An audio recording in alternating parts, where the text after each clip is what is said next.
महाकुंभर viral सुंदरी Mona Lisa को मिलिला film offer.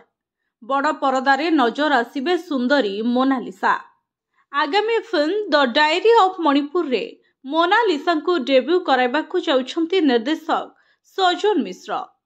Film पाई निर्देशक सजन मिश्र इंदौर स्थित माहेश्वरी गाँव में पहुंची मोनालिसा बापा मां सह कथा होइछंती आउ सिनेमा पाई मध्य साइन कराइछंती। जातीय गणमाध्यम रिपोर्ट अनुसार एही सिनेमा पाई मोनालिसा को 21 लाख टंका फीस मिलिबो। केवल सेतिकी नुहे, मोनालिसा को 1 लाख टंकार साइनिंग अमाउंट मध्य देइछंती निर्देशक सजन। निज आकर्षणीय चेहरा, कथा कुहा, नील आखि आउ सुंदर हस पाई महाकुंभ मेला रे बेस चर्चा साउटिथिले मोनालिसा। कुंभ मेला को माल बिक्री करने को जाइथिबा मोनालिसा निज सुंदरता पाई चहल पकाई देथिले। सोशल मीडिया सेबेठारु आरंभ हेउछि मोनालिसांकर फोटो भाइराल बा वीडियो भी भाइराल हेउछि।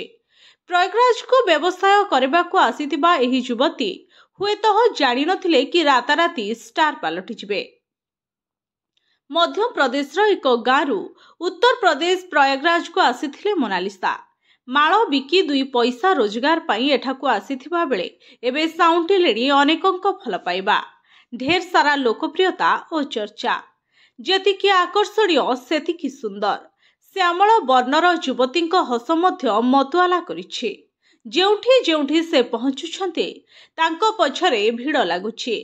मीडिया ठू नहीं एठाकु आसुथुबा देश विदेशर तीर्थयात्री समस्तंक ध्यान मध्य आकर्षण करथिले मध्य प्रदेशर युवती Monalisa. Bureau report HDTV Odia.